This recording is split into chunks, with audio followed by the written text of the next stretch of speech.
Kisah Nabi Adam alaihi salam.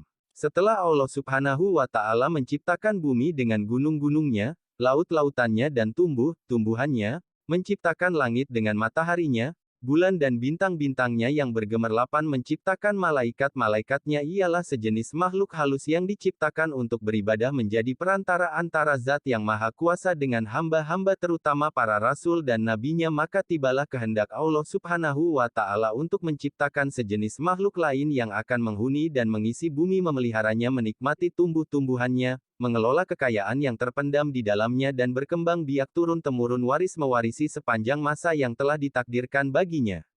Kekhawatiran para malaikat. Para malaikat ketika diberitahukan oleh Allah Subhanahu wa Ta'ala akan kehendaknya menciptakan makhluk lain itu, mereka khawatir kalau kehendak Allah menciptakan makhluk yang lain itu, disebabkan kecuaian atau kelalaian mereka dalam ibadah dan menjalankan tugas atau karena pelanggaran yang mereka lakukan tanpa disadari.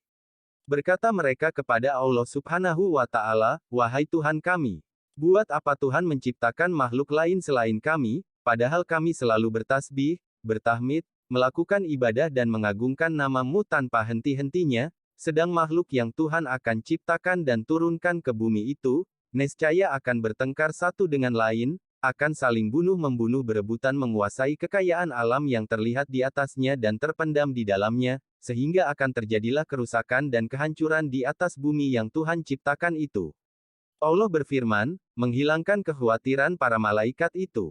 "Aku mengetahui apa yang kamu tidak ketahui dan aku sendirilah yang mengetahui hikmat penguasaan Bani Adam atas bumiku, bila aku telah menciptakannya dan meniupkan roh kepadanya, bersujudlah kamu di hadapan makhluk baru itu sebagai penghormatan dan bukan sebagai sujud ibadah, karena Allah Subhanahu wa Ta'ala melarang hambanya beribadah kepada sesama makhluknya."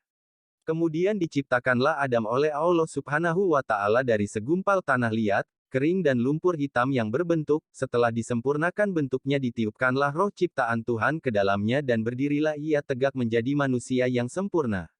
Iblis membangkang. Iblis membangkang dan enggan mematuhi perintah Allah seperti para malaikat yang lain, yang segera bersujud di hadapan Adam sebagai penghormatan bagi makhluk Allah yang akan diberi amanat menguasai bumi dengan segala apa yang hidup dan tumbuh di atasnya serta yang terpendam di dalamnya. Iblis merasa dirinya lebih mulia, lebih utama dan lebih agung dari Adam, karena ia diciptakan dari unsur api, sedang Adam dari tanah dan lumpur. Kebanggaannya dengan asal-usulnya menjadikan ia sombong dan merasa rendah untuk bersujud menghormati Adam seperti para malaikat yang lain, walaupun diperintah oleh Allah. Tuhan bertanya kepada iblis, "Apakah yang mencegahmu sujud menghormati sesuatu yang telah aku ciptakan dengan tanganku?" Iblis menjawab, "Aku adalah lebih mulia dan lebih unggul dari dia, engkau ciptakan aku dari api dan menciptakannya dari lumpur." Karena kesombongan, kecongkakan dan pembangkangannya melakukan sujud yang diperintahkan, maka Allah menghukum iblis dengan mengusir dari surga dan mengeluarkannya dari barisan malaikat dengan disertai kutukan dan laknat yang akan melekat pada dirinya hingga hari kiamat. Di samping itu ia dinyatakan sebagai penghuni neraka. Iblis dengan sombongnya menerima dengan baik hukuman Tuhan itu dan ia hanya mohon agar kepadanya diberi kesempatan untuk hidup kekal hingga hari kebangkitan kembali di hari kiamat. Allah meluluskan permohonannya dan ditangguhkanlah ia sampai hari kebangkitan, tidak berterima kasih dan bersyukur atas pemberian jaminan itu. Bahkan sebaliknya ia mengancam akan menyesatkan Adam, sebagai sebab terusirnya dia dari surga dan dikeluarkannya dari barisan malaikat, dan akan mendatangi anak-anak keturunannya dari segala sudut untuk memujuk mereka meninggalkan jalan yang lurus dan bersamanya menempuh jalan yang sesat, mengajak mereka melakukan maksiat dan hal-hal yang terlarang, menggoda mereka supaya melalaikan perintah-perintah agama dan mempengaruhi mereka agar tidak bersyukur dan beramal soleh.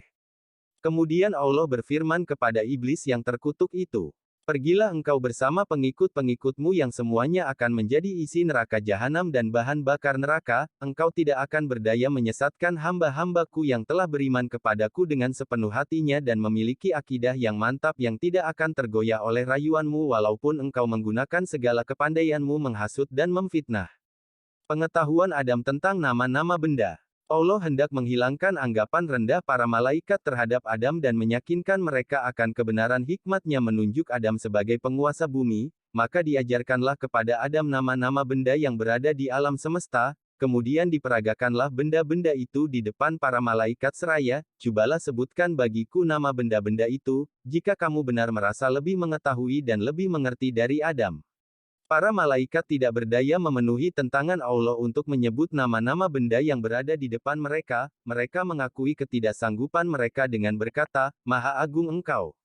Sesungguhnya kami tidak memiliki pengetahuan tentang sesuatu kecuali apa yang Tuhan ajarkan kepada kami, sesungguhnya Engkaulah yang maha mengetahui dan maha bijaksana."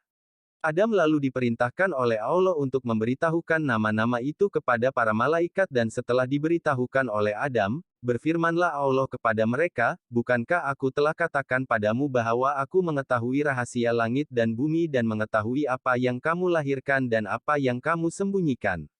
Adam menghuni surga. Adam diberi tempat oleh Allah di surga dan baginya diciptakanlah Hawa untuk mendampinginya dan menjadi teman hidupnya, menghilangkan rasa kesepiannya dan melengkapi keperluan fitrahnya untuk mengembangkan keturunan. Menurut cerita para ulama, Hawa diciptakan oleh Allah dari salah satu tulang rusuk Adam yang di sebelah kiri di waktu ia masih tidur sehingga ketika ia terjaga, ia melihat Hawa sudah berada di sampingnya, ia ditanya oleh malaikat, "Wahai Adam, apa dan siapakah makhluk yang berada di sampingmu itu?"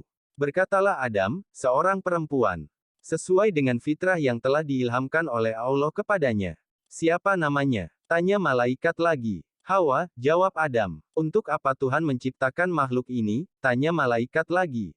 Adam menjawab, "Untuk mendampingiku, memberi kebahagiaan bagiku dan mengisi keperluan hidupku sesuai dengan kehendak Allah."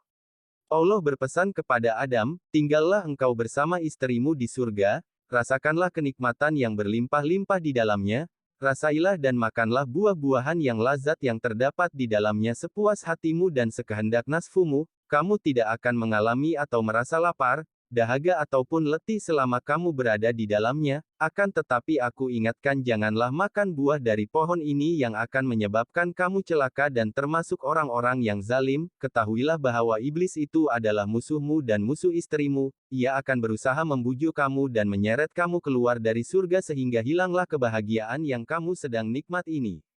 Iblis mulai beraksi. Sesuai dengan ancaman yang diucapkan ketika diusir oleh Allah dari surga akibat pembangkangannya dan terdorong pula oleh rasa iri hati dan dengki terhadap Adam yang menjadi sebab sampai ia terkutuk dan terlaknat selama-lamanya tersingkir dari singgasana kebesarannya, iblis mulai menunjukkan rancangan penyesatannya kepada Adam dan Hawa yang sedang hidup berdua di surga yang tenteram, damai dan bahagia.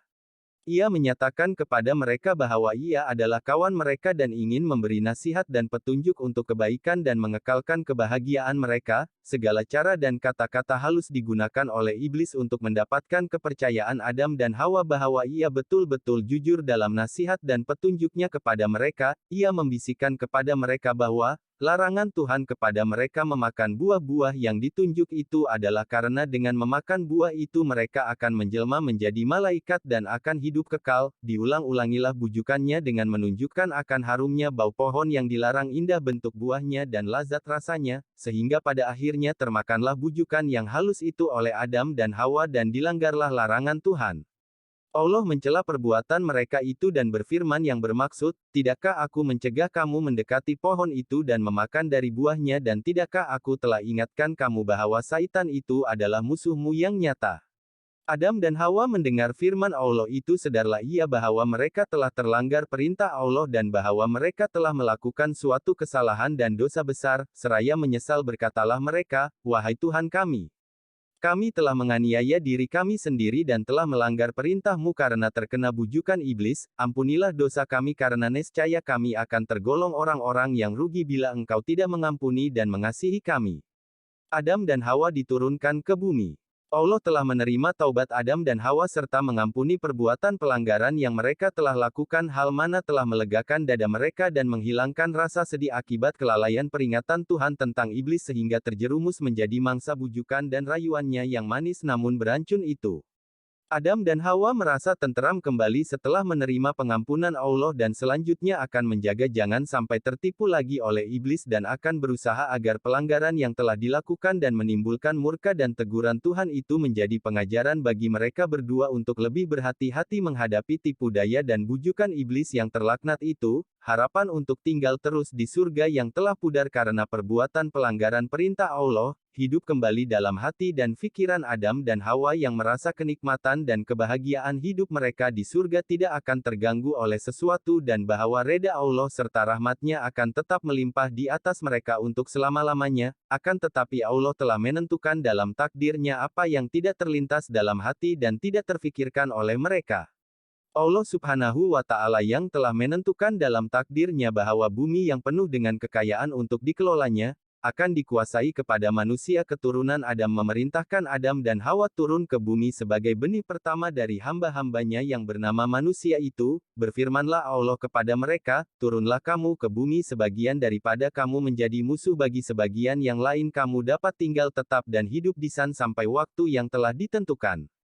Turunlah Adam dan Hawa ke bumi menghadapi cara hidup baru yang jauh berlainan dengan hidup di surga yang pernah dialami dan yang tidak akan berulang kembali. Mereka harus menempuh hidup di dunia yang fana ini dengan suka dan dukanya dan akan menurunkan umat manusia yang beraneka ragam sifat dan tabiatnya berbeda-beda warna kulit dan kecerdasan otaknya, umat manusia yang akan berkelompok-kelompok menjadi suku-suku dan bangsa-bangsa di mana yang satu menjadi musuh yang lain saling bunuh-membunuh aniaya menganiayanya dan tindas menindas. Sehingga dari waktu ke waktu Allah mengutus nabi-nabinya dan rasul-rasulnya memimpin hamba-hambanya ke jalan yang lurus penuh damai kasih sayang di antara sesama manusia jalan yang menuju kepada redanya dan kebahagiaan manusia di dunia dan akhirat. Kisah Adam dalam Al-Quran. Al-Quran menceritakan kisah Adam dalam beberapa surah di antaranya surah Al-Baqarah ayat 30 sehingga ayat 38 dan surah Al-A'raf ayat 11 sehingga 25. Pengajaran yang terdapat dari kisah Adam. Bahwasanya hikmah yang terkandung dalam perintah-perintah dan larangan-larangan Allah dan dalam apa yang diciptakannya kadangkala tidak atau belum dapat dicapai oleh otak manusia bahkan oleh makhluknya yang terdekat sebagaimana telah dialami oleh para malaikat tatkala diberitahu bahwa Allah akan menciptakan manusia, keturunan Adam untuk menjadi khalifahnya di bumi sehingga mereka seakan-akan berkeberatan dan bertanya-tanya mengapa dan untuk apa Allah menciptakan jenis makhluk lain daripada mereka yang sudah patuh rajin beribadat, bertasbih, bertahmid dan mengagungkan namanya. Bahwasanya manusia walaupun ia telah dikurniakan kecerdasan berpikir dan kekuatan fisikal dan mental ia tetap mempunyai beberapa kelemahan pada dirinya seperti sifat lalai, lupa dan hilaf. Hal mana telah terjadi pada diri Nabi Adam yang walaupun ia telah menjadi manusia yang sempurna dan dikurniakan kedudukan yang istimewa di surga ia tetap tidak terhindar dari sifat-sifat manusia yang lemah itu, ia telah lupa dan melalaikan peringatan Allah kepadanya tentang pohon terlarang dan tentang iblis yang menjadi musuhnya dan musuh seluruh keturunannya, sehingga terperangkap ke dalam tipu daya dan terjadilah pelanggaran pertama yang dilakukan oleh manusia terhadap larangan Allah. Bahwasanya seseorang yang telah terlanjur melakukan maksiat dan berbuat dosa tidaklah ia sepatutnya berputus asa dari rahmat dan ampunan Tuhan asalkan ia sadar akan kesalahannya dan bertaubat tidak akan melakukannya kembali, rahmat Allah dan makfirahnya dapat mencakup segala dosa yang diperbuat oleh hambanya kecuali syirik bagaimanapun besar dosa itu asalkan diikuti dengan kesadaran bertaubat dan pengakuan kesalahan. Sifat sombong dan congkak selalu membawa akibat kerugian dan kebinasaan. Lihatlah iblis yang turun dari singgasananya dilucutkan kedudukannya sebagai seorang malaikat dan diusir oleh Allah dari surga dengan disertai kutukan dan laknat yang akan melekat kepada dirinya hingga hari kiamat karena kesombongannya dan kebanggaannya dengan asal-usulnya sehingga ia menganggap dan memandang rendah kepada Nabi Adam dan menolak untuk sujud menghormatinya walaupun diperintahkan oleh Allah Subhanahu wa Ta'ala. Terima kasih sudah di channel ini, by Editor Muji.